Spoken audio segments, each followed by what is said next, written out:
So, hello, students. Thank you for enrolling for this course, Labor Welfare and Industrial Relations. It is an honor to be here. And if you have any questions, please do post or let's discuss on that if you're available around.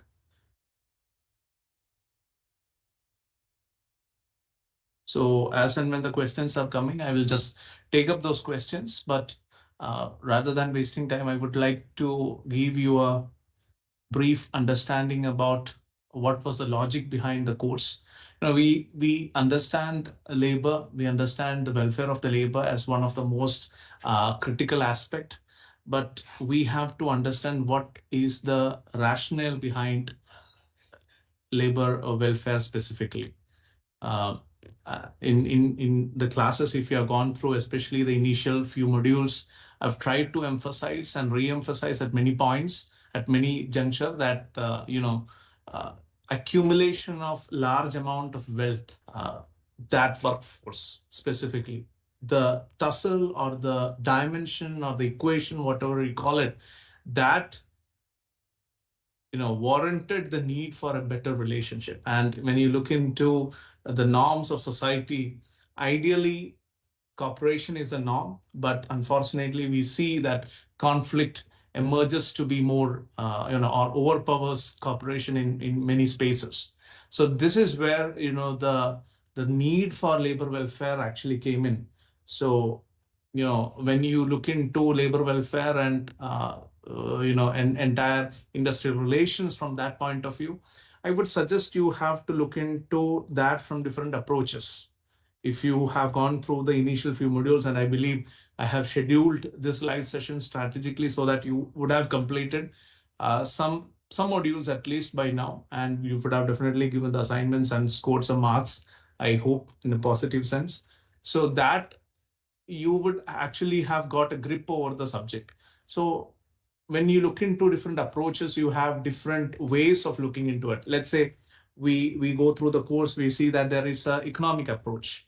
The entire capital has to increase and the workforce has to get the wages, the salary. So that equation, how delicately that gets balanced, that is one of the most critical approach. Then if you look into some of the approaches like sociological approaches, the sociological approach looks into more of the human-centric way where, from the society you derive the qualities or the virtues of cooperation, and that is supposedly that should be reciprocated in the workplace. But fortunately or unfortunately, that seldom happens. In those cases, how do you actually try to restore the balance? And most importantly, if you look into the space of labor and capital, you do not have only two players in silos. You see that there is the large accumulation of capital, which is essentially translating as employer. You have large accumulation of the workforce, which is translating as employee. So where these two interact, there are other stakeholders. Let's say stakeholders like employer associations. I should have taken employee association in the beginning, but I am going for employer association because the basic understanding of increasing the wealth surpasses most of the humanitarian considerations many a time. So considering that there are employer organizations, there are then employee associations, what we typically call them as trade unions. So trade unions also come up as a critical factor. Then we have authorities like the government of the day. It could be the state government, it could be the central government in context of the Indian scenario. So these stakeholders also do have certain importance when it comes to the labor welfare and industrial relations. So that is why the sociological approach is also becoming more relevant. Another important aspect is the psychological approach. It is not only the work, the salary derived from the work, the sustenance, but more than that, every day, if you want to come and work in the same place, there should be some level of psychological safety. There should be some level of, safety and security you feel that will actually motivate you to come on a daily basis. If you are threatened by, let's say, a coworker, or the environment in itself is not conducive for your work, it might not be possible for you to come on a regular basis. So this is again, I just rushed in here after a class which I'm taking on business ethics. So we were discussing some anti-corruption behaviors. So basically, when you look into the norms of the society, if you are in a culture which is accepting, taking bribe or taking some sorts of kickbacks as a normal thing, then it is very difficult for you to change, because to solve any issue, you have to the first step is to identify and acknowledge that there is a problem. Then you can actually solve. So that would be, an extension of the psychological motivation you need to work. You have a psychological safety. Again, I'm bringing in some OB concepts here. Psychological safety is the freedom to work in a particular environment. Your opinion is, having some value. Somebody is actually acknowledging and appreciating your opinion. So all these things have its own ramifications in your workplace. So that is vital. So this is the psychological approach if you look into that from a holistic perspective. Another important thing could be the political approach. The labor welfare and industrial relations as a discipline has welfare at its center point. There is no doubt about it. There is no denying the fact. But that said, if you look into the changing political scenario, many a time, these trade unions or such associations have worked as, supporting elements to political fringes. So this is a situation which will not benefit many. It will benefit a few, and that is not an ideal situation. So again, political approach throws light into those aspects. Again, we cannot fundamentally segregate the political ideology from the trade unionism. That's part and parcel of it. But that said, if welfare is not taking the center stage, then there might be issues. This is specifically what I wanted to underscore today. Then we have the pluralistic approach. I'm just looking into whether there are some questions coming up. So we'll continue. When we are looking into the pluralistic approach, we have, different parties, different individuals. As I mentioned, different stakeholders coming into picture. There are different, entities who actually have some say or try to bring out some say within the context. So those are also very critical. Those entities are also critical. Then if you look into, welfare, specifically labor welfare, you cannot just bypass the radical approach. The radical approach or the Marxian approach, whatever you call it, it distinguishes the entire, society into two, haves and have-nots. And then you have a class struggle that is going on.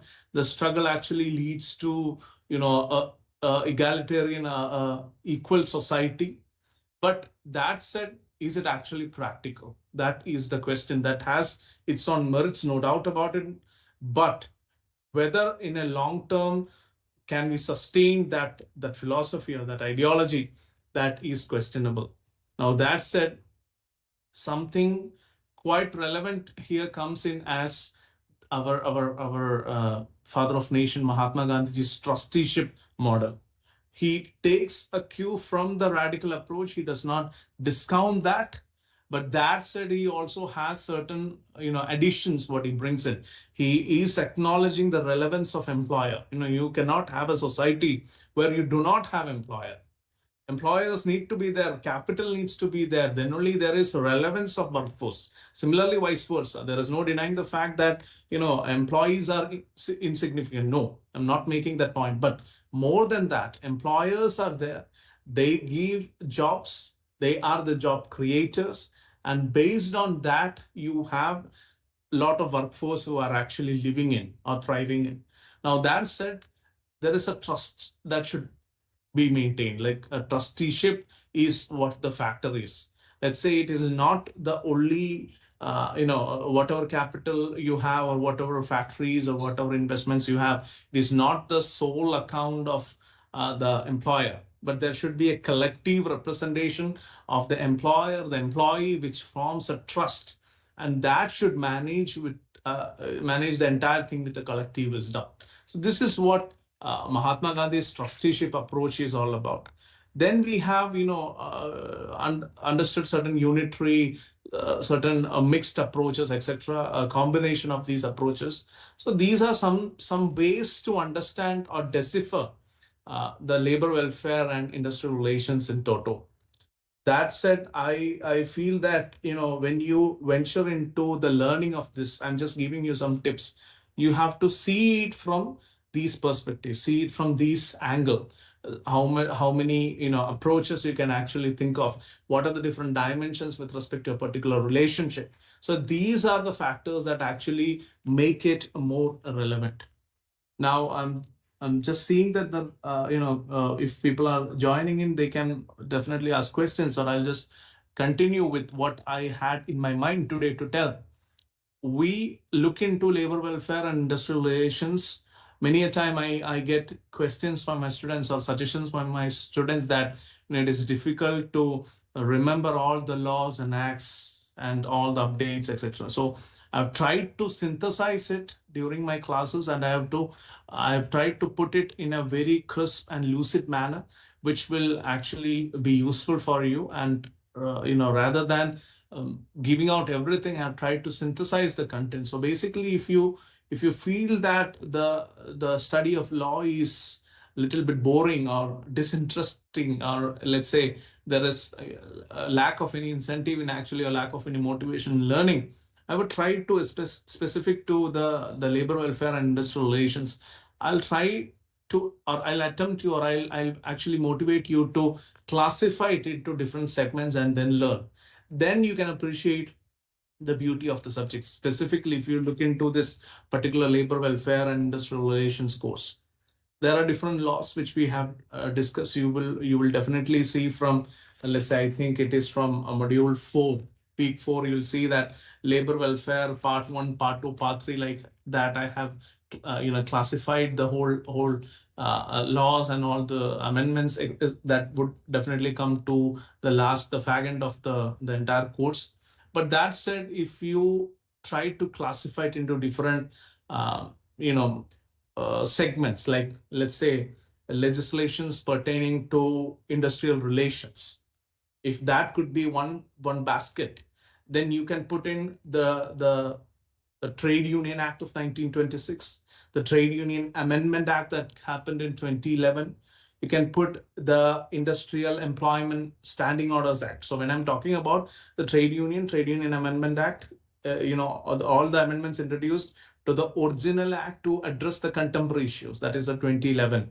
The Industrial Employment Standing Orders Act 1946, which typically mandates employers to define the terms and conditions of the employment.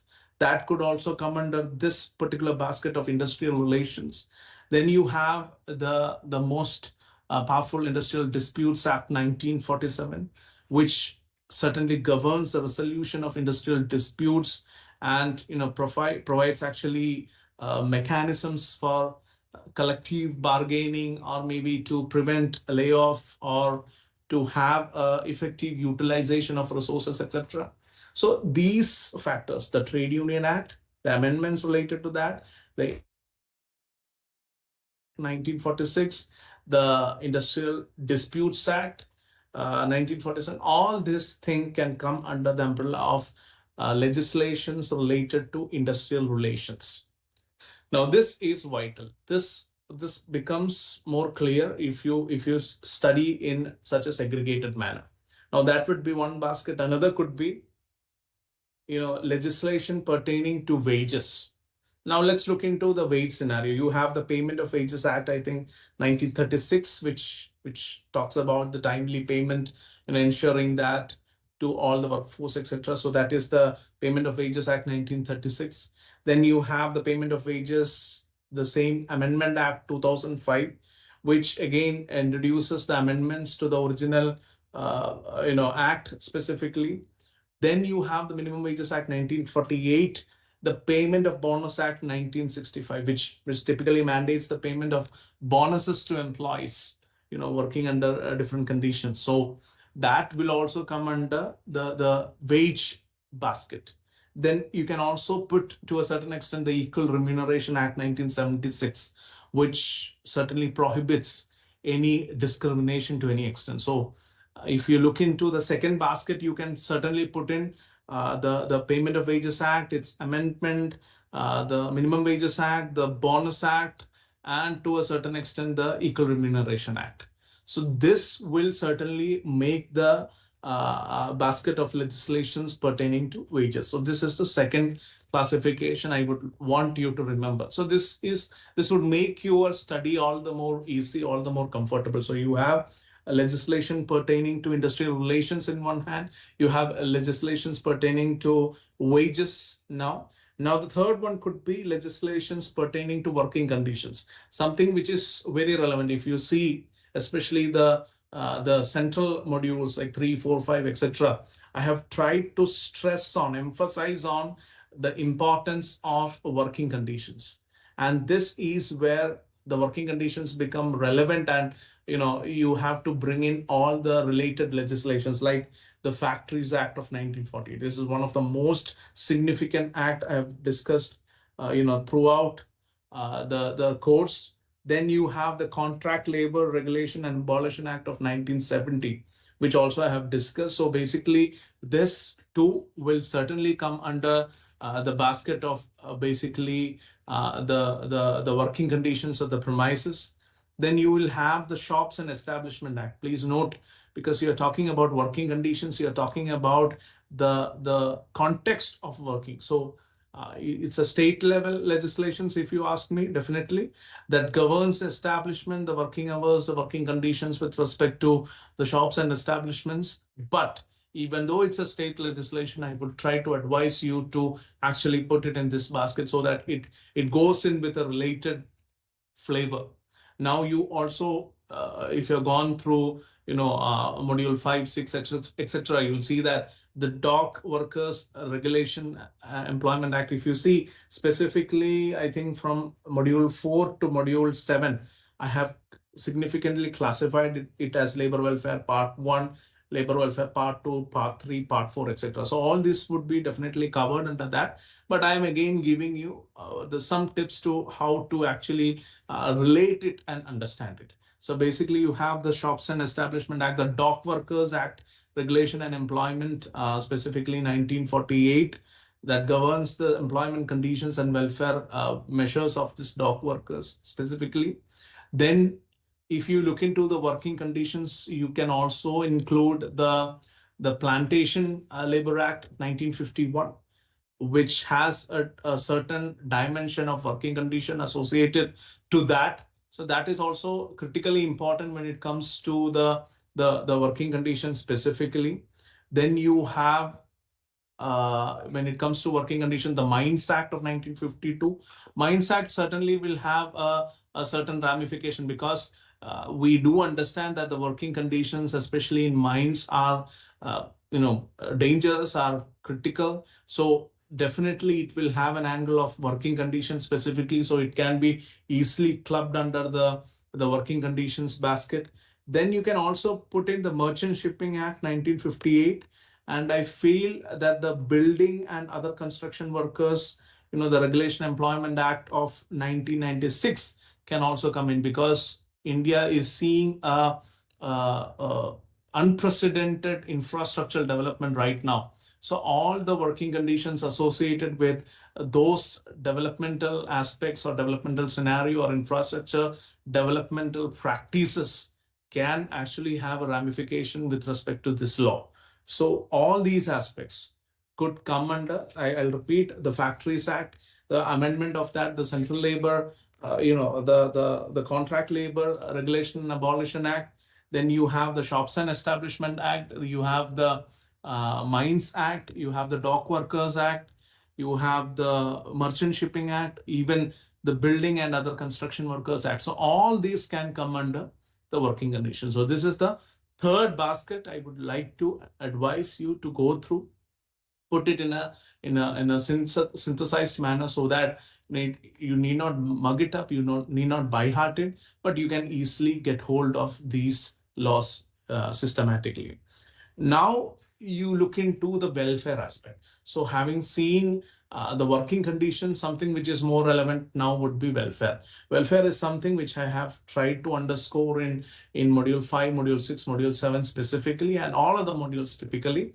But if you look into the welfare, you have to look into the welfare from the women and children angle. So there comes the Maternity Act. So the Maternity Benefit Act of 1961, which categorically provides maternity benefits and all the related amenities with respect to that.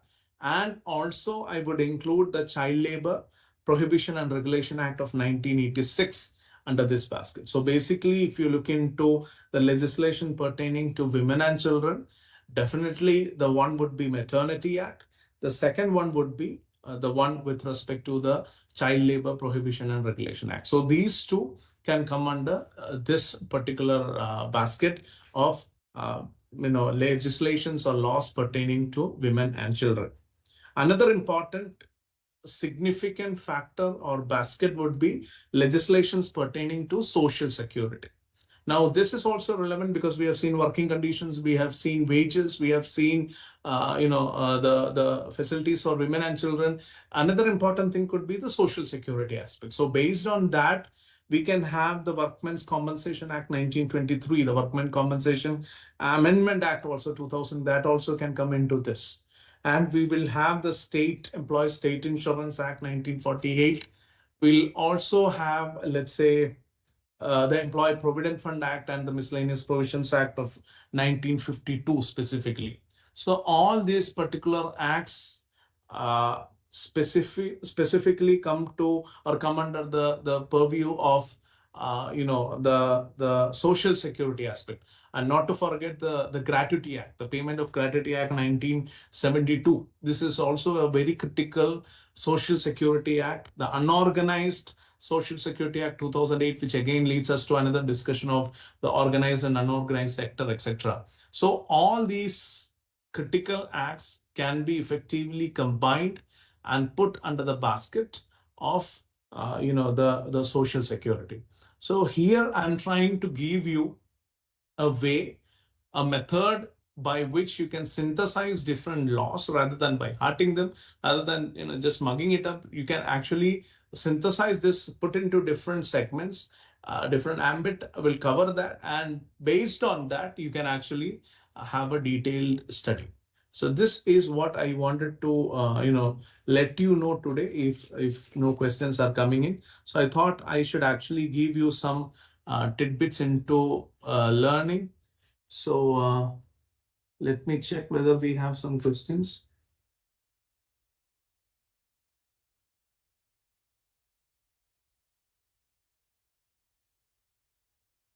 Okay, we have a question. Please discuss social promotion, pillar of social protection.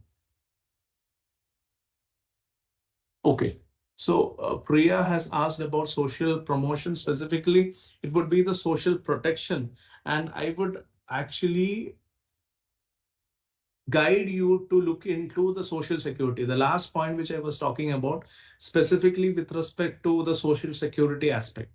If you look into the entire social protection, we have the insurance, State Insurance Act. So this would be the basic pillar that would actually give you, the moment you work, let's say a large labor force is involved in work. So what happens basically with respect to, some accidents or something which is not planned or it happens suddenly. So such unforeseen circumstances have to be dealt in some way. So this is typically governed by your Social Security Acts, typically your Insurance Act, typically your Gratuity Act. So basically insurance covers your, any unforeseen circumstances, and typically I would try to ascertain that social protection is more about your protection of health, protection of your welfare, protection of your livelihood in your organization, wherever you're working. So that would be certainly associated with the social protection. I hope, Priya, that is clear. Let me check if we have any other question. I don't think no. Any others.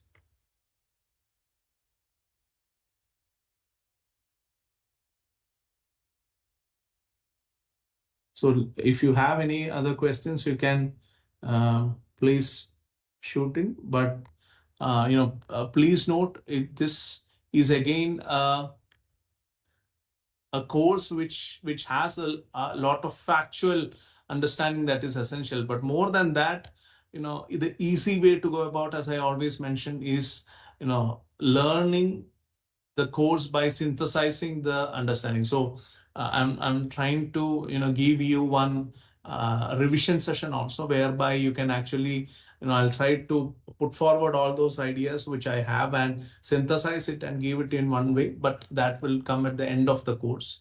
So I would want you to systematically go through each and every module. That will give you some ideas with respect to the understanding of each and every parameter. For example, if you look into the course, we have planned it accordingly that initial few modules will give you an introduction to industrial relations, specifically introduction to trade unions, the need and the requirement of trade unions, the functions of the trade unions, all those aspects in the initial 1 or 2 modules. Then we'll talk about the industrial disputes in the 3rd module, whereby, as I already mentioned, the thought process or the norm that was expected was cooperation, but what we got was conflict. So such situations, how do you handle? What is the relevance of dispute, or how it can be detrimental? How you have to prevent, the disputes, and what are at stake during this dispute. So that is also vital. So we try to include that in the 3rd module. From module 4 to specifically module 7, if I remember correctly, we have included all the labor welfare.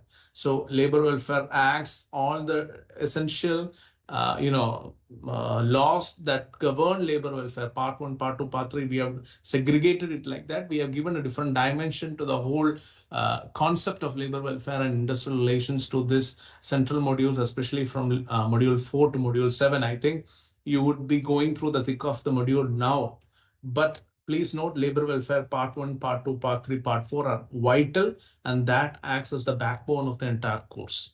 Now that said, in module 8, we'll bring the Child Labor Protection Act, the Child Labor Protection Regulation Act of 1986. So that would be module 8 specifically.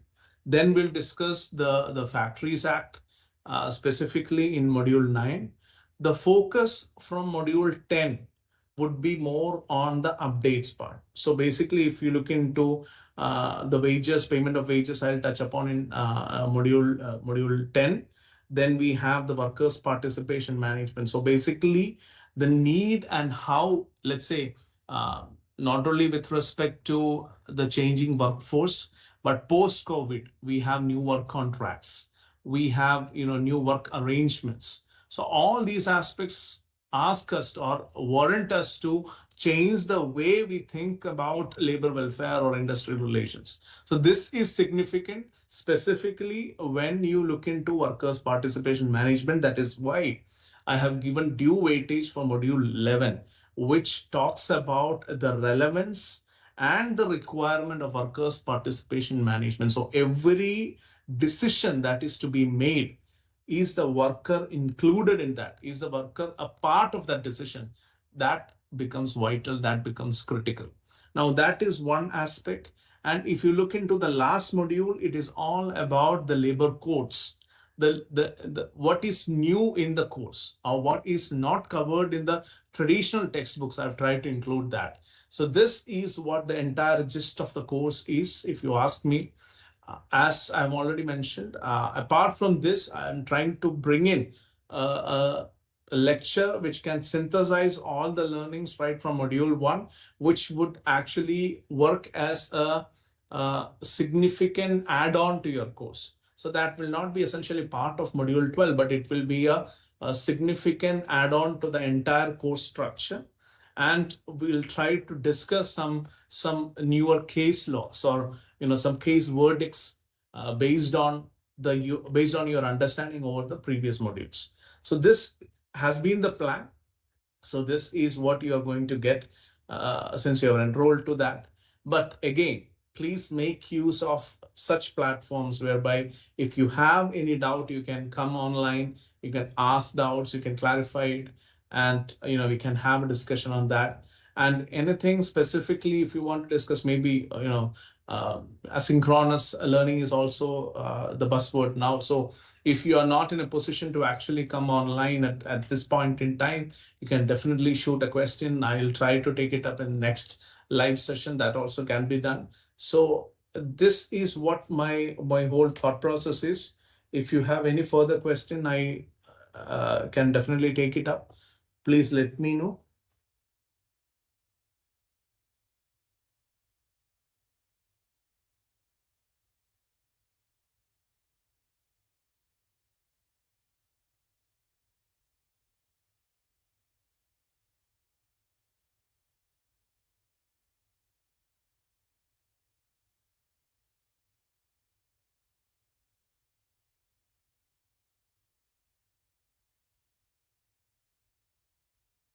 So if there are no more questions, then we'll think of winding it up in 2-3 minutes. We'll just, I'll just give you a food for thought.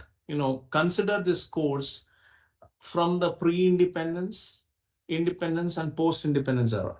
So what happened is that, when you are looking into the development of workforce. So in my sessions also, I have tried to emphasize on this, because we did not have, if we look into our specific scenario, Indian scenario, we did not have independence. So basically, pre-independence was more of a sort of all the exploitation, all the problems that could otherwise would not have happened in an independent country was there significantly. And not to forget that we were a little bit delayed in the development process. So basically, when you have the Industrial Revolution and all, there was a significant delay when it came to India.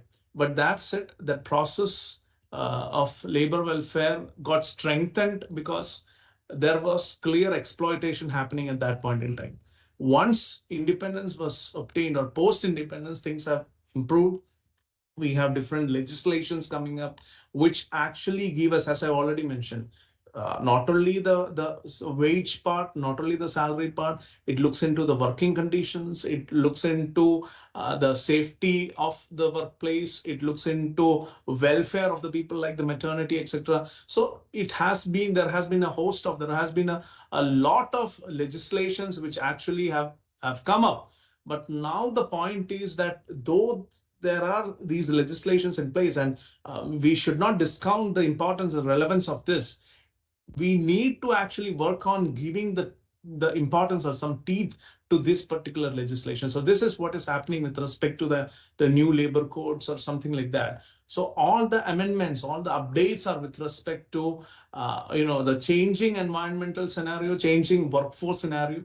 So this is how. So I will strictly advise you to learn pre-independence and post-independence era like that. So before concluding, we have one more question. How will be the implementation of new labor codes impact existing industrial relations law and regulation? Exactly, Tarun. So this is the point I was making. So if you, once you go through your module 12, you will understand how labor codes have become relevant and how it is going to change the work scenario altogether. So what we see is that there are newer contracts emerging. There is work from home. So all these things were not covered under the previous aspect. So basically, labor codes specify on the working conditions, but it also looks into the welfare in a synonymous way.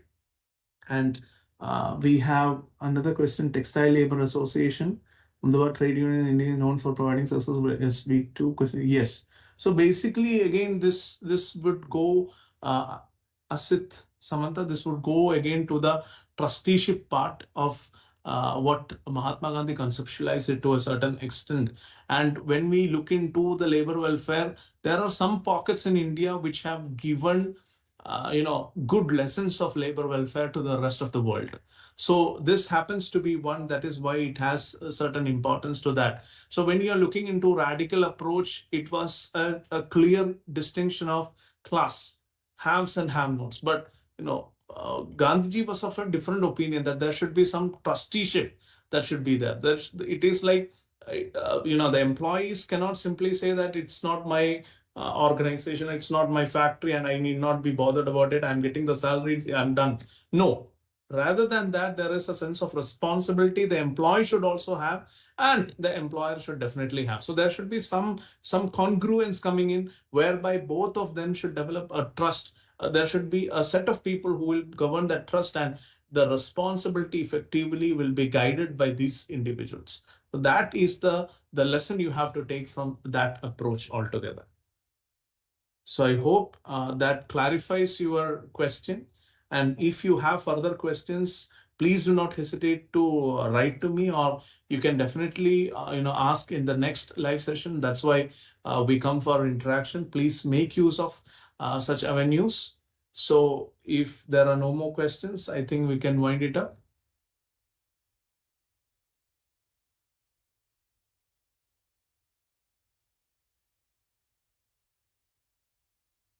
Okay, so we'll wait for another 2 minutes, and we'll see if you have any other questions, please do ask.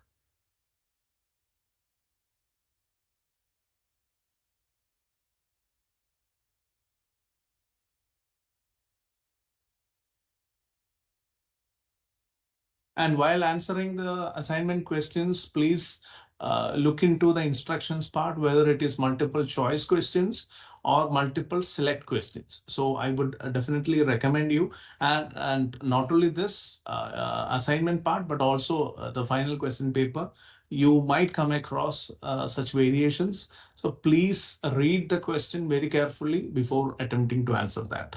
So that's one advice I thought I should give it while you are answering your assignment questions, as well as your final question paper when you are going to attempt that.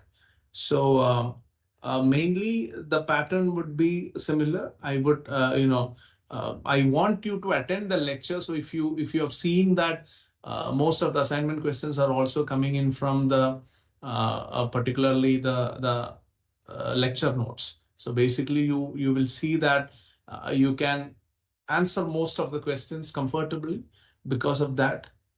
And generally, I do not stray away from the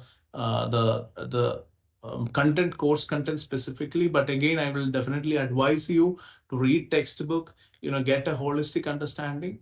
But most of the things we have tried to cover in these 12 different modules, including the welfare part, the working conditions part, the safety net, the wages part, everything. So please make a note of it and try to prepare in a systematic way.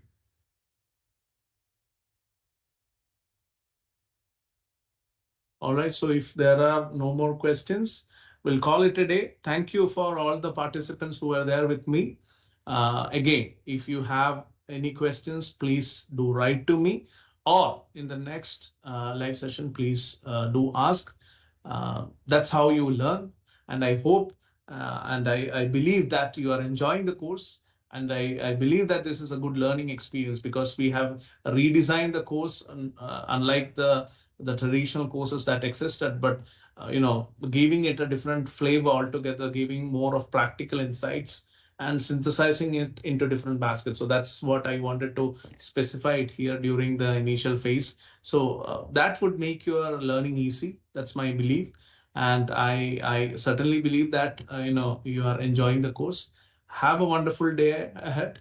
And still, if you have questions, please do not hesitate to write to me, or come and ask in the next live session. So please take care. Till